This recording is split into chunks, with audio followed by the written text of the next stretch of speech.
Ok, ah, je crois, c'est bon. Eh bien aujourd'hui je fais une petite vidéo sur le thème du pardon à soi et du pardon aux autres.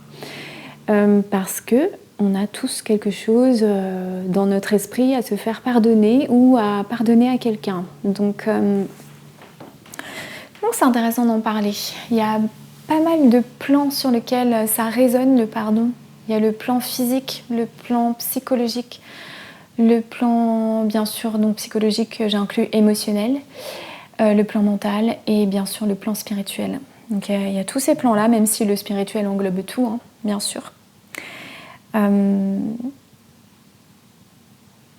Qu'est-ce que c'est de ressentir le besoin de se faire pardonner? Déjà, ça induit qu'on a causé du tort à quelqu'un, peut-être fait du mal à quelqu'un, et qu'on sent le besoin que cette personne efface ce sentiment que peut-être elle ressent vers nous, qu'elle efface la faute, que tout soit annulé, et pour nous tranquilliser. Parce qu'on ressent à l'intérieur quelque chose de décalibré, de dissonant. Voilà. En général, quand on fait quelque chose, quand on provoque quelque chose dans la vie de quelqu'un et qu'on se sent mal à l'aise avec ça, on sent qu'on est, on n'est pas bien à l'intérieur.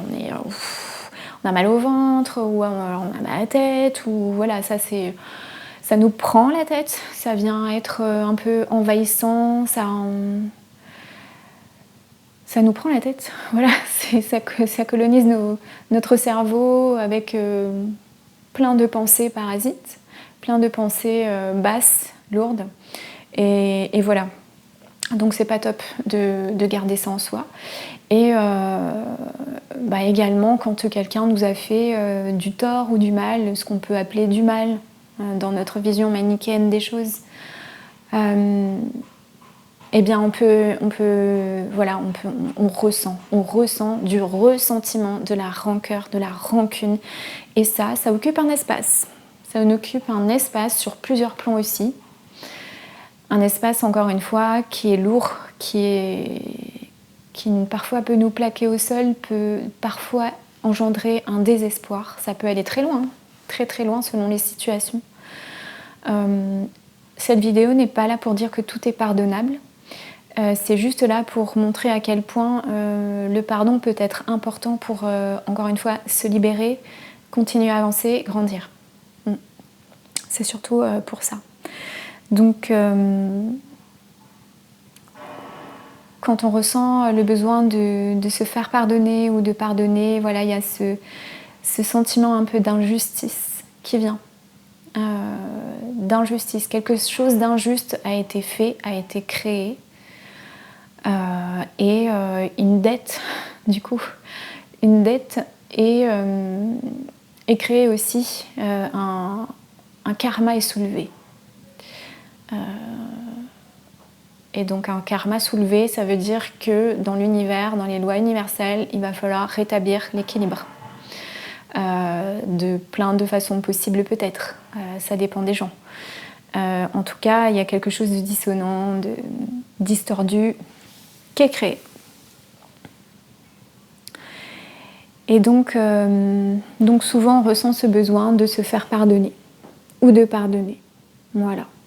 Moi j'ai pu voir dans ma vie que les situations qui ont provoqué chez moi de la rancœur, de la rancune, le sentiment d'injustice profond, eh bien je les ai traînées longtemps dans ma tête et dans mon cœur jusqu'à ce que effectivement je décide. J'étudie un petit peu aussi, que je m'étudie moi déjà, et que j'étudie les hommes, les femmes. Enfin bref, c'est un vaste sujet d'étude, mais j'ai pu voir à quel point ça peut être une perte d'énergie et même créer une fuite d'énergie que de maintenir le sentiment de rancœur. Voilà. Et donc ce qui va annuler, ce qui va apaiser ce sentiment, cet espace qui est intégré par la rancœur et qui a besoin d'être libéré pour réharmoniser tout simplement le corps, les corps, eh bien c'est le pardon. Donc le pardon, c'est la part d'amour que je me donne à moi-même finalement. C'est je vais accepter de lâcher de mon mental déjà, de mon cœur ensuite, C'est plutôt le mental en fait, parce que dans le cœur, ça peut se ressentir comme une espèce de resserrement. Donc un resserrement, c'est une prise d'espace, un espace qui est pris et qui devrait être libre pourtant. Donc c'est surtout mental. Et donc ça occupe un espace mental qui est là, même si on ne le voit pas tout le temps, même si on ne le ressent pas, même si on n'y pense pas tout le temps. Souvent ça revient quand même selon ce qu'on vit ou ce qu'on ressent. Hein. Et donc il y a quelque chose à faire, c'est passer par le pardon. Et pardonner, voilà, on n'est pas obligé de demander pardon à l'autre de visu, ou on n'est pas obligé de pardonner à l'autre de visu.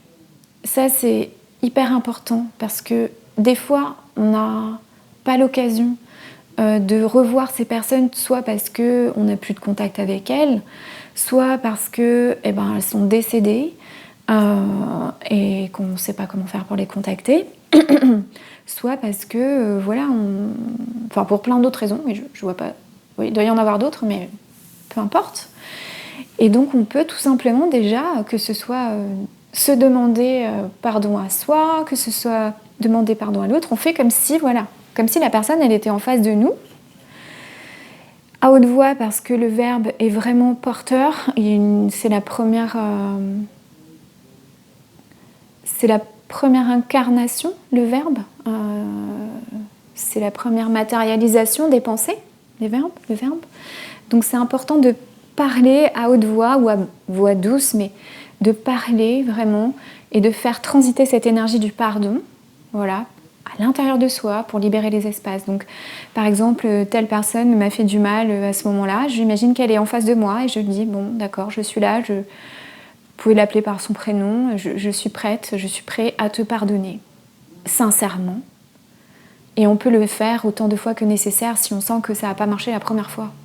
Parce que on peut très bien avoir cette volonté-là, mais au fond, quelque chose nous retient à l'intérieur, le mental, oui mais non, ok tu pardonnes, mais en fait c'est injuste. Et ça, autant de fois que nécessaire. De la même façon qu'une personne à qui on a pu faire du tort ou penser créer du tort, eh bien on n'est pas obligé de l'avoir en face, on peut l'imaginer en face de soi, et c'est très très puissant. C'est très puissant aussi, ça fonctionne bien. Ok, je me pardonne de t'avoir causé du tort, du mal. Je souhaite réparer cette injustice déjà rien qu'en m'accordant le pardon à moi-même. Et ça a le même effet. Ça a le même effet, vraiment. Ne serait-ce que ça, parce que votre cerveau, quand vous faites quelque chose par l'imagination ou dans la réalité de la matière, lui, il ne voit pas la différence. Quand vous faites un rêve ou un cauchemar, par exemple, et que un cauchemar où vous courez, vous vous réveillez d'un coup et vous êtes essoufflé. Ben oui, parce que lui, il ne fait pas la différence, votre cerveau. C'est pour ça qu'il y a beaucoup de techniques holistiques et puis scientifiques qui se servent du cerveau pour guérir plein de choses. Mais ça, c'est un principe. Donc, si vous avez la personne en visuel dans votre cœur, en face de vous, et que vous lui demandez pardon ou que vous lui demandez pardon, ça va avoir le même effet déjà dans votre corps, ça va détendre les tensions. Et c'est très important parce que des tensions qui sont maintenues dans le corps, ça crée ensuite des problèmes médicaux. Ça crée aussi des dissonances dans le corps. Hein. Le pouvoir de l'esprit sur le corps, il est immense. Il est immense. Donc voilà, pas besoin d'être en face de la personne, pas besoin que la personne elle soit au courant, même si vous êtes en lien avec elle, parce que parfois on n'a pas la force, on n'a pas le courage.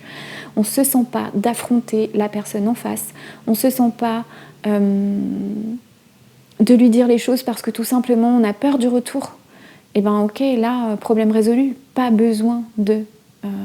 la personne, avec son sentiment, au final, c'est sa propre affaire, parce que c'est à elle à pardonner ou à se faire pardonner. C'est chacun responsable de ses propres ressentis, dès lors qu'on est quand même adulte. Parce que c'est vrai que pendant l'enfance et l'adolescence, et encore que, Mais l'enfance, on apprend, donc quand on apprend, on n'est pas responsable. Quand on ne sait pas, on n'est pas responsable. Quand on est ignorant, on n'est pas responsable. On ne peut pas être responsable. Par contre, quand on est conscient des choses, là, on devient responsable. Et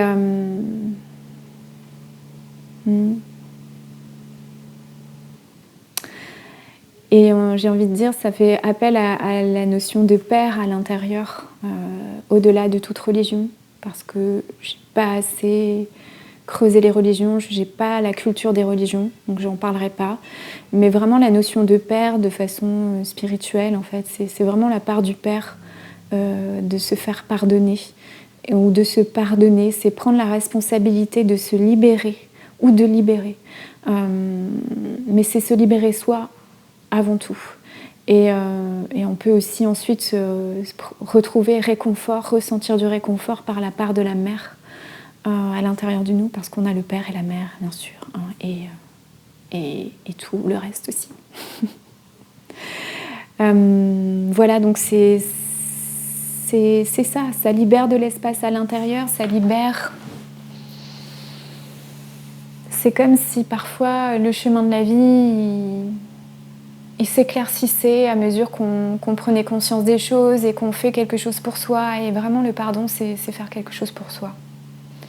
Avant toute chose. Si ça a un effet sur les autres, eh bien tant mieux, mais c'est pas le plus important. C'est pas que d'être égoïste que de dire ça, c'est juste la réalité des choses. Voilà.